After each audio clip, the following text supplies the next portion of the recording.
اللہ الرحمن الرحیم الحمدللہ رب العالمین والصلاة والسلام علی سید الانبیاء والمرسلین یا صاحب الجمال و یا سید البشر من وجہک المنیر لقد نور القمر لا يمکن الثناء کما کان حقہ بعد از خدا بزرگ توی قصہ مختصر سی میری کہانی ہے، مختصر سی میری کہانی ہے، جو بھی ہے ان کی مہربانی ہے، اور جتنی سانسوں نے ان کا نام لیا، جتنی سانسوں نے ان کا نام لیا، بس وہی میری زندگانی ہے، جو بھی ہے ان کی مہربانی ہے۔ نعت محبوب داور سند ہو گئی، فرد اسیاں میری مسترد ہو گئی، مجھ سا آسی بھی آغوش رحمت میں ہے، مجھ سا آسی بھی آغوش رحمت میں ہے، یہ تو بندہ نوازی کی حد ہو گئی۔ مجھ سا آسی بھی آغوش رحمت میں ہے، یہ تو بندہ نوازی کی حد ہو گئی۔ اللہ رب العزت کا بے پایاں فضل و احسان ہے کہ جس نے ہمیں اپنی بندگی اور اپنے محبوب احمد مجتبی محمد مصطفیٰ صلی اللہ علیہ وآلہ وسلم کی غلامی کا توق عطا فرمایا۔ یہ بھی رب کا خاص فضل ہے کہ حضور نبی پاک صلی اللہ علیہ وآلہ وسلم کے میلاد کے موقع پر ایک مرتبہ پھر ہمیں اللہ رب العزت نے خوشیاں منانے کی توفیق عطا فرمائی ہے، اور ایسی شخصیات کے سائے میں خوشیاں منانے کی توفیق عطا فرمائی کہ جس کی اسلام کے تعلق سے، تصوف کے تعلق سے، تصوف بمعنی صفا ہے، صفا کے تعلق سے، آقا علیہ الصلوۃ والسلام کے دین کی، ان کی محبت کی تبلیغ کے تعلق سے ایک ایسے خانوادے کے سائے میں، ایک ایسی شخصیت کے سامنے آقا علیہ الصلوۃ والسلام کے ذکر کی توفیق عطا فرمائی کہ جو حضور نبی پاک صلی اللہ علیہ وآلہ وسلم کے محبوب شخصیت ہے۔ عیدگاہ شریف نہ صرف پاکستان میں بلکہ دنیا بھر میں آقا علیہ الصلوۃ والسلام کی محبتیں بانٹ رہا ہے۔ یہاں سے جڑنے والے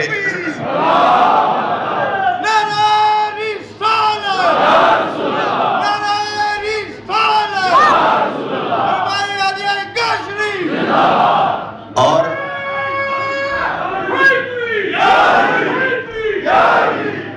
عیدگاہ شریف سے آقا علیہ الصلوۃ والسلام کی محبتیں بٹ رہی ہیں، حضور کی اطاعت بٹ رہی ہے، حضور کی اتباع کا زیور مل رہا ہے، آقا علیہ الصلوۃ والسلام کی محبتوں کا ایسا توق مل رہا ہے کہ جو یہ توق پہن لیتا ہے پھر وہ ہر غلامی سے آزاد ہو جاتا ہے۔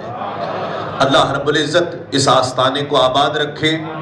میں نے نوجوانوں کو، بزرگوں کو، بچوں کو عیدگاہ شریف سے ایسا متعلق دیکھا ہے، ایسا منسوب دیکھا ہے، اور اس نسبت میں اور تعلق میں ایسا استحکام، مضبوطی اور پختگی دیکھی ہے کہ دیکھ کر رشک آتا ہے اور دل سے دعا نکلتی ہے کہ اللہ رب العزت عیدگاہ کو سلامت رکھے۔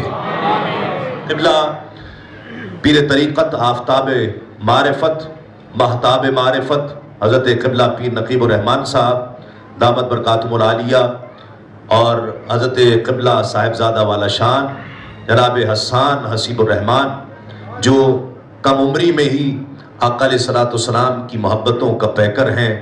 اللہ رب العزت ان کی بھی عزتوں میں اضافہ فرمائے، اور ہم جو ان سے جڑے ہیں، یہ ہم سے محبت کرتے ہیں تو ہم اسے اپنا شرف سمجھتے ہیں، اور ان سے بار بار یہ التجا کرتے رہتے ہیں کہ حضرت آپ نے یہاں اپنی محبت عطا کی ہے، قیامت کے دن بھی اپنی محبتوں سے نواز دیجئے گا، اور جب جب آقا علیہ السلام کی کملی کے سائے میں آپ جنت کی طرف گامزن ہو تو ہمیں بھی ساتھ بلا لیجئے گا.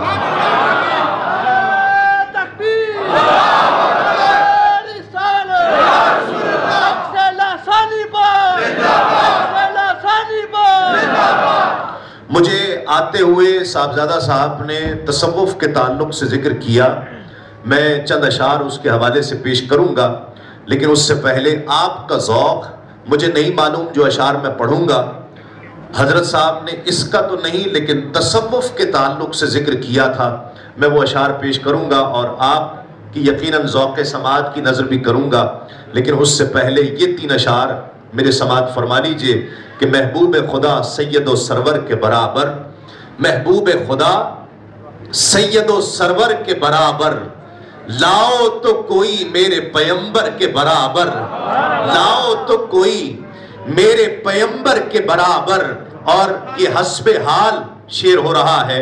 حضرت اجازت چاہوں گا اس شعر کی، اور آپ اشارہ بھی سمجھیں گے اور پھر سبحان اللہ بھی بلند آواز سے کہیں گے کہ لاکھوں ہیں زمانے میں سکندر کے برابر، لاکھوں ہیں زمانے میں سکندر کے برابر، پر کوئی نہیں آقا تیرے نوکر کے برابر، پر کوئی نہیں آقا تیرے نوکر کے برابر. اور نادان انہیں، یہ عقیدے کی بات ہے، اس پر مزید بلند آواز سے سبحان اللہ کہنی ہے کہ نادان انہیں اپنا سا کہتے ہیں نیازی، نادان انہیں اپنا سا کہتے ہیں نیازی، ارے ذرہ نہیں ہوتا کبھی گوہر کے برابر، ذرہ نہیں ہوتا کبھی گوہر کے برابر، ارے لاؤ تو کوئی میرے پیمبر کے برابر. روایات میں آتا ہے کہ دائی حلیمہ اپنی چھوٹی سی کوٹھڑی میں واپس آئیں.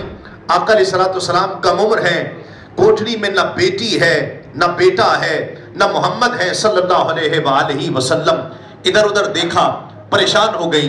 باہر دوڑتی دوڑتی، دوپہر کا وقت ہے، دھوپ ہے، سورج سر پر ہے، دوڑتی دوڑتی دور میدان میں پہنچی. آقا علیہ السلام کھیل رہے تھے، آپ کی بیٹی بھی کھیل رہی تھی. کھیلتے ہوئے دیکھا تو بیٹی بڑی تھی.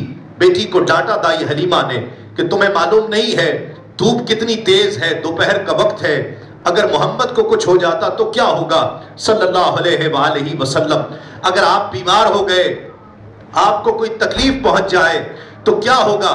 ڈانٹا ساتھ لے کر واپس کوٹھڑی کی طرف چلنے لگی. اچانک بیٹی کہنے لگی اماں جان واقعی دھوپ بہت زیادہ تھی، لیکن خدا کی عزت کی قسم میں دیکھ رہی تھی جہاں جہاں محمد جاتے تھے بادل کا ایک ٹکڑا ان پر سایہ کیے رہتا تھا. محمد کو تو دھوپ لگتی ہی نہیں تھی.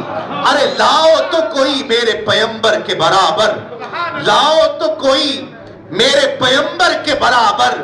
نادان انہیں اپنا سا کہتے ہیں نیازی، ذرہ نہیں ہوتا کبھی گوہر کے برابر، ذرہ نہیں ہوتا کبھی گوہر کے برابر. میں یہ اشعار پیش کروں گا اور محبتوں سے آپ سماعت کریں گے انشاءاللہ. نعت خواں بھی ساتھ ساتھ میں پیش کرتا رہوں گا. تصوف کے تعلق سے جن اشعار کا ذکر ہو رہا ہے وہ بھی انشاءاللہ پیش کروں گا، آپ کی فرمائشیں بھی ہوں گی. اس سے پہلے میں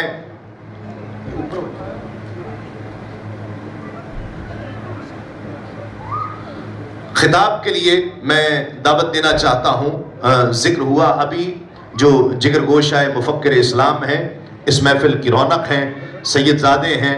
الحمدللہ آقا علیہ السلام کی محبت دیار غیر میں اس علاقے میں، اس ملک میں دین کی خدمت کر رہے ہیں. اللہ رب العزت ان کے درجات کو مزید بلندیاں اور رفعتیں عطا فرمائے. میں ملتمس ہوں حضرت صاحبزادہ سید مظہر حسین شاہ صاحب سے تشریف لائیں اور اپنے افکار و خیالات کا اظہار فرمائیے.